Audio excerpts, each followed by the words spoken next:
Break के बाद आपका स्वागत। बातें चल रही हैं बशारत जी से। थिएटर वेटरन है वो और उसके साथ साथ एक पेपर मशी की ब्रिलियंट आर्टिस्ट है। बशारत जी, ये बताएं कि पेपर मशी कैसे हुआ आपकी लाइफ में? आप ऐसा भी बोल सकते हो कि मिरेकल नहीं हो गया, मजबूरी ही आप बोलिए। जैसे कि मैं जैसे सेंसिटिव होते हैं कुछ लोग, तो मैं भी फॉर्चुनेटली बड़ा सेंसिटिव था। जैसे मेरे फादर जो अल्लाह उनको मगफिरत करे, मैं एक्चुअली एक छोटी फैमिली का बंदा, तो अपने पेरेंट्स की हेल्प करने के लिए आई थॉट कि आई शुड टेक समथिंग कि जिससे मेरी पढ़ाई जो है वो इफ़ेक्ट ना हो और मैं अपनी फैमिली को भी थोड़ा सा सपोर्ट कर लूँ। सो आई टुक क्लासेस ऑफ पेपर मैशी।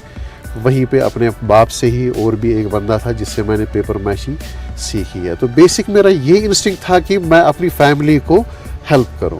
लेकिन हेल्प करते करते इसमें जब मैं आ गया, जैसे कॉलेज लाइफ में आपको पैसे भी चाहिए, जैसे फाइन आर्ट्स में आपको शायद तब ज़्यादा पैसे लगते थे। हाँ। उसकी भरपाई करने के लिए, अपना ड्रेसअप, अपना कलर, मटेरियल वो करने के लिए, और साथ में अपनी फैमिली को भी हेल्प करने के लिए, तो विद पैशन मैंने इसको कंटिन्यू किया था।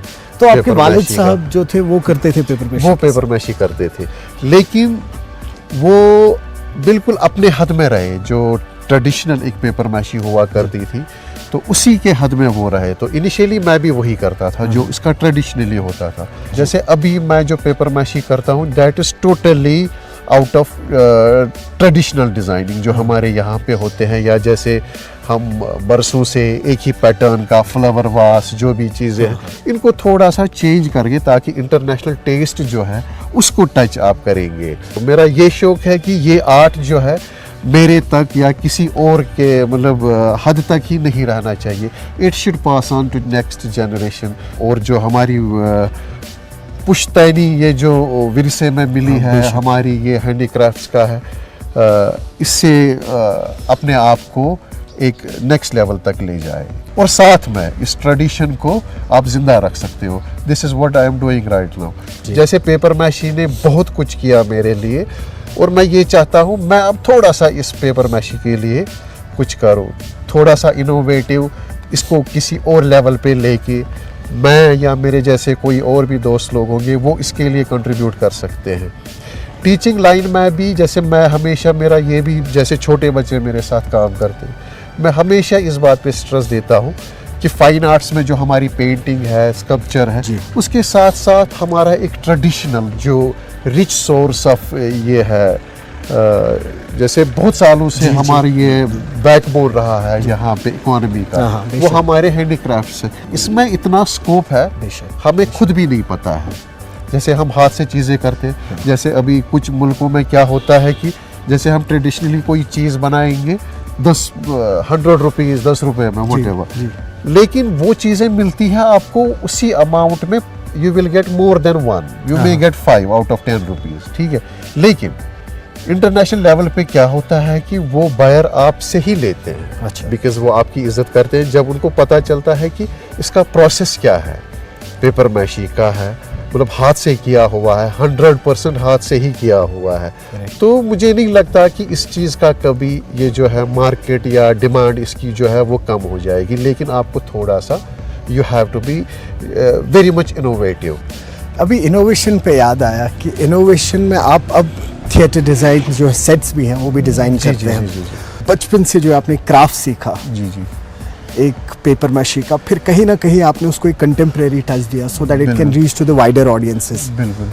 और फिर थिएटर जो आपकी सिमल्टेनियसली ज़िंदगी चलती रही पैरेलल, और फिर कहीं ना कहीं वो जो स्किल्स हैं आपके डिज़ाइनिंग के वो आपने सेट डिज़ाइन में यूज़ किए। Yes, you are very much right. उसके बारे में हमें बताएं। जैसे मैं थिएटर में आया जी, थिएटर का जो टेक्स्ट है, टेक्स्ट जिसको हम बोलते हैं, वो मुझे इनफैक्ट लगा कि ये भी एक ही कैनवस है। जैसे मैं पेपर मैशी पे काम करूं, थिएटर में काम करूं, मुझे लगा कि ये वाइड रेंज ऑफ कैनवस है। ये भी मेरा ही कैनवस है। जैसे थिएटर में डिज़ाइन करना, मैंने उसमें कुछ एलिमेंट्स ऐसे डाले जो हमारे ट्रेडिशनल है, या उसको सिंबॉलिकली यूज़ करना। बेसिकली जो थिएटर में आप मतलब ओपनली नहीं दिखा सकते हो, you can use the symbols of that, या कलर की अपनी नॉलेज होती है। मैंने बोला ये तो वही है जो मैं करता हूँ पेंटिंग पे, या तो ये भी मेरा ही मीडियम है। जहाँ पे मैंने जैसे बहुत सारे सेट्स यूज़ किए जहाँ पे लोगों को लगा नहीं, यू वोंट बिलीव कि जैसे गिरीश कर्नाड के थिएटर में 2 साल पहले मैं वहाँ प्ले कर रहा था, इंग्लिश प्ले फेडेड मेमोइर्स। तो जैसे मैंने सेट लगाया वहाँ पे, तो जो लोकली कश्मीर से कुछ लोग थे and they literally cried, they hugged me, I said what happened to you, बोला कि जब हम आपका जो कर्टन उठ गया जी, वी थॉट हम कश्मीर में आ गए। अगर हम थिएटर के हवाले से बात करें तो हिंदुस्तान में जो थिएटर है सदियों पुराना है जी, स्पेशली आप महाराष्ट्र, गुजरात, डाउन साउथ या कश्मीर की बात कर लें, यहाँ का थिएटर जो कॉन्सेप्ट है काफ़ी रिच रहा है पहले से ही। लेकिन अभी जो है थिएटर, जैसे आप देख रहे हैं कि बाहर जो लोग हैं वो थिएटर से they earning their bread and butter. जी जी, कश्मीर में वो कल्चर नहीं है कि थिएटर है तो हाँ थिएटर है, इससे ब्रेड बटर तो नहीं मिलेगा, अपना पैशन फुलफिल होगा। एग्जैक्टली। कैसा है वो सिनारियो आज के दौर में, और आने वाले वक्त में वो कैसा सिनारियो जैसे हम बोलेंगे कि 90s तक जी बिल्कुल हमारा जो यहाँ लोकली थिएटर था वो बड़ा ग्रोम था। बेशक यहाँ पे जो हमारे सीनियर्स हैं उन्होंने बड़ा काम किया है बिल्कुल थिएटर के लिए, तो मैं भी बहुत सीखा हूँ उन लोगों से। जी, यंग जनरेशन के लिए तो ये बिल्कुल कोई वो अजूबा टाइप का था, तो उनको मतलब समझ में भी नहीं आता था। यंग आपकी बात में यहाँ काट रहा हूँ कि यंग जनरेशन जो है वो एक कन्वेंशनल जो हम आर्ट की बात करते हैं वो टीवी फिल्में करनी है, जी जी, थिएटर का जो कॉन्सेप्ट है वो क्लियर नहीं है उनके जहन में। उसकी वजह बेसिकली जो है ना आजकल की जनरेशन्स है ये ओवरनाइट मिरेकल्स चाहते हैं। जैसे मुझे एक्टिंग का शौक है, शायद उनको ये लगता है कि मुझे एक्टिंग का शौक है, वहाँ पे जाके शायद camera is waiting for me and director is waiting for me, I can do the wonders. वैसा नहीं है। जैसे आपने इंडिया में थिएटर की बात बोली, थिएटर बेसिकली जो है ये पहला मीडियम है।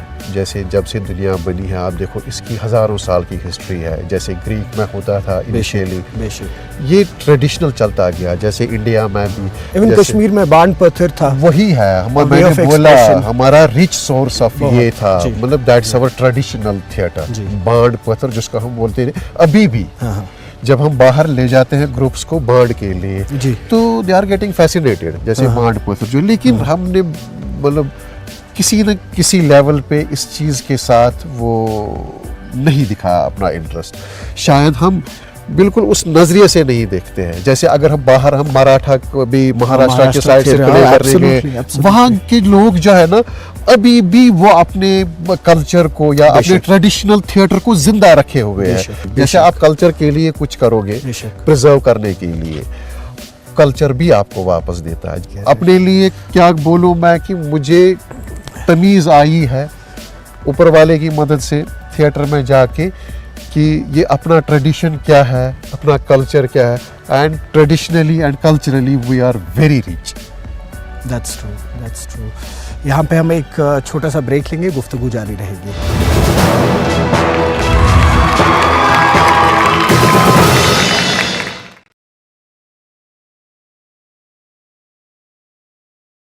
कठुआ में पानी की पाइपलाइन से एक मरा हुआ सांप निकला, लोगों में आक्रोश, लोग गंदा पानी पीने को विवश। वडगाम और मागाम के आसपास के इलाकों में मेडिकल दुकानों का अचानक निरीक्षण, कानून का उल्लंघन करने पर 7 दुकानों को सील कर दिया गया। मागाम के drug control officer Peerzada Tasaduq Hussain के नेतृत्व में जांच की गई। टनमर्ग में हाईटेक पॉली ग्रीन हाउस में तरह तरह की सब्जियों के पौधे उगाए जा रहे हैं। किसानों और काश्तकारों के लिए फायदेमंद, विभाग की ओर से इस सुविधा से किसान काफी खुश। पुलिस नदी में पहली बार राफ्टिंग का ट्रायल, राफ्टिंग करने वाले लोगों में खुशी की लहर। इसके जरिए युवाओं के लिए रोजगार के अच्छे अवसर हासिल किए जा सकते हैं। श्रीनगर के युवाओं का एक समूह साइकिल से घाटी का भ्रमण कर रहा है। Jammu Kashmir mountain biking association के बैनर तले साइकिलिंग सदस्यों ने साइकिल से तराल में कुछ स्थलों का दौरा किया। केंद्रीय पेट्रोलियम और प्राकृतिक गैस मंत्री हरदीप सिंह पुरी ने आरएसपुरा का दौरा किया और कहा कि अनुच्छेद 370 हटने के बाद जम्मू कश्मीर में बेहतर बदलाव आने की नई शुरुआत हुई है और आने वाले समय में अभी बहुत कुछ और भी होगा। ओलावृष्टि और तेज हवाओं के अलावा भारी बारिश ने फसलों को भारी नुकसान पहुंचाया और राजौरी जिले में अखरोट के किसान चिंतित हैं क्योंकि ओलावृष्टि के कारण इनकी फसलों को भारी नुकसान हुआ है। किसानों ने दुख व्यक्त करते हुए कहा कि इस साल उनके अखरोट पूरी तरह नष्ट हो गए। जम्मू कश्मीर में विकास का एक नया अध्याय शुरू होने वाला है क्योंकि दूल हस्ती पावर प्रोजेक्ट का दूसरा चरण शुरू होने वाला है। चिनाब पर 5-6 प्रोजेक्ट शुरू होने जा रहे हैं जिससे 6000 मेगावाट से ज्यादा बिजली पैदा होगी। इससे न सिर्फ जम्मू कश्मीर। ब्रेक के बाद आपका स्वागत है। बशारत जी, ये बताएं कि जब आप थिएटर करते हैं, थिएटर में कई सारी ऐसी फनी चीज़ें हो जाती हैं कभी जो याद रह जाती हैं। जी बिल्कुल। कभी जब आप लाइव परफॉर्म कर रहे हैं तो पीछे से सेट गिर गया, आर्टिस्ट अपनी लाइन भूल गया, बहुत तो कुछ सारी ऐसी चीजें। बहुत सारी ऐसी चीज़ें हैं जो मतलब फनी वे में हो गई। तो एक बार क्या हो गया, तो मैं सीन कर रहा था तो मेरे पे गोली चलती है, हाँ। लेकिन डायलॉग ख़त्म होने के बाद। लेकिन जो गोली चलाने वाला था वो एक्टर नहीं था। अच्छा। वी वेर इन बेंगलोर। तो हमने उसको समझाया कि ये डायलॉग जो है इसके बाद आपको इस बंदे को गोली मारनी है। मतलब डायलॉग खत्म होगा फिर गोली मारनी ठीक है। तो उसने क्या किया, जैसे ही मैं आ गया, मैं एक विंग की तरफ गया, तो उसने क्या किया, उसने गोली मार दी। अच्छा। सबसे पहले ही अच्छा, उसने गोली मार दी और मुझे गिरना था।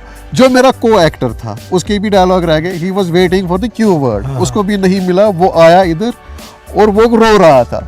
उसके डायलॉग मतलब खत्म हो गई, वो रो रहा था और रोते रोते वो मुझे बोल रहा था, यार याद को स्टार्ट पे याद क्या गोवी।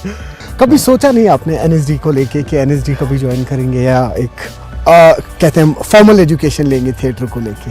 जी जी जी। फॉर्म देखिए क्या हो गया, चीज़ें मेरी ज़िंदगी में बड़ी जल्दी हो गई। जैसे फाइन आर्ट्स में जाना जी, यहाँ से घर वालों का प्रेशर, अब थिएटर करो जो भी करना है, बट कमाई तो कंप्लीट योर डिग्रीज। तो उसके साथ डिग्री कंप्लीट करके, जैसे यूनिवर्सिटी से डिग्री कंप्लीट करके, मतलब कुदरत की भी आप पे इनायत होनी चाहिए कभी।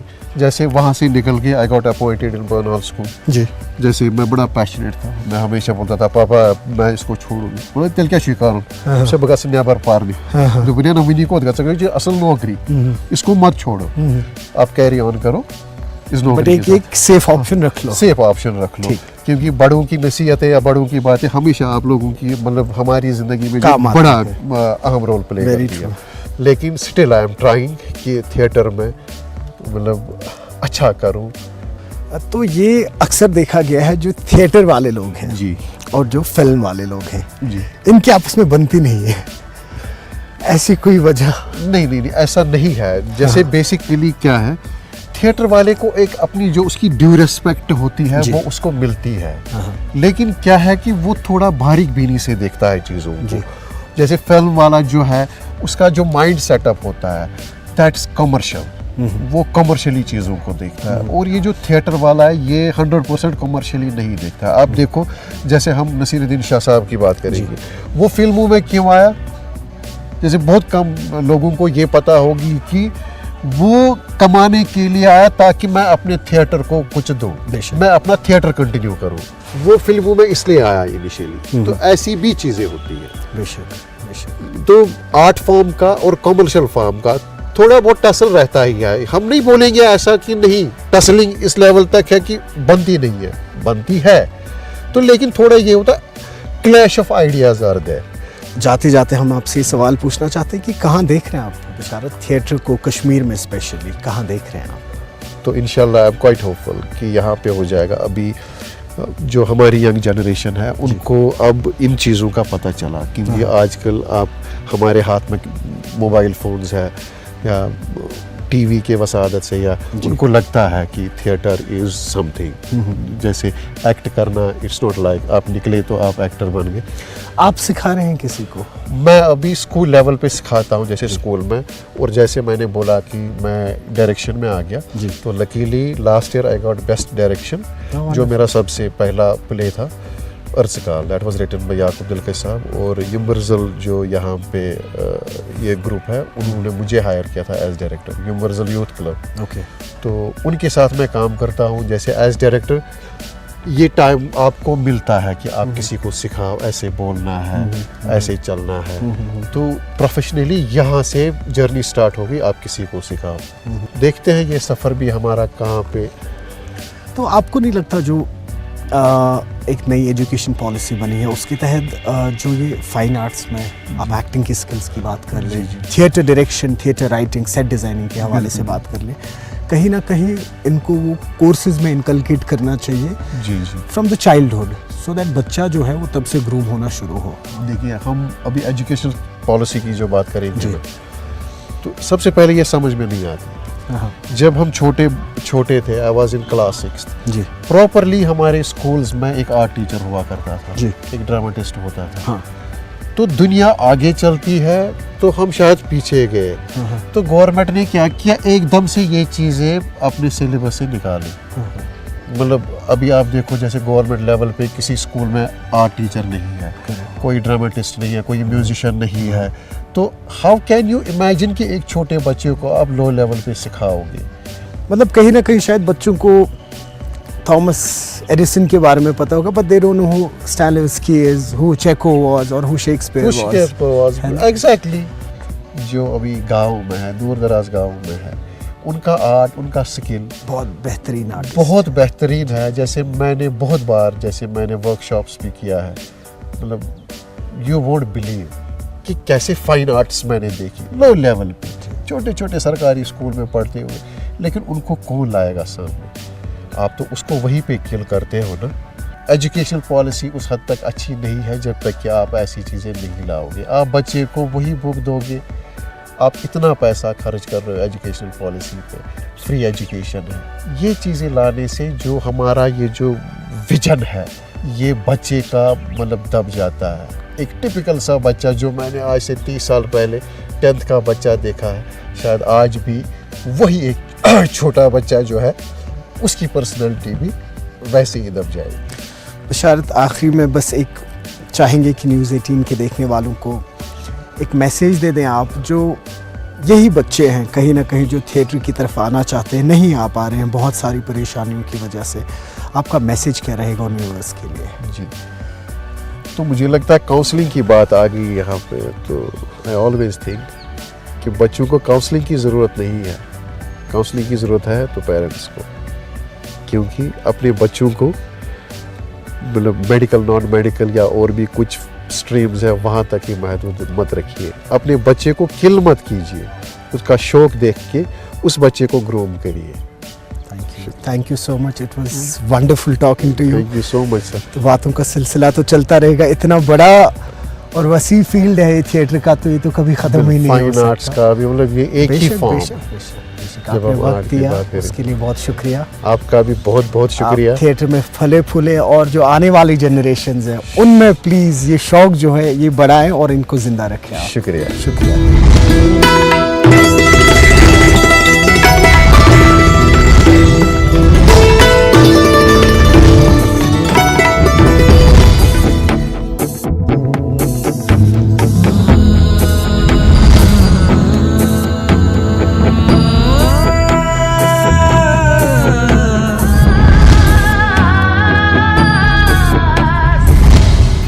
उम्मीद करते हैं कि आपको आज की ये मुलाकात पसंद आई होगी। आपने देखा कि जो बशारत है, इन्होंने काफ़ी हम्बल बैकग्राउंड से स्टार्ट किया, लेकिन अपने पैशन थिएटर को कभी मरने नहीं दिया। अगर आप में भी कोई पैशन है तो उसे सर्कमस्टेंसेस की वजह से मरने ना दें। Come out of those fears, ये दुनिया आपका इंतज़ार कर रही है। हम मिलते हैं अपने अगले एपिसोड में। दीजिए इजाज़त, आदाब।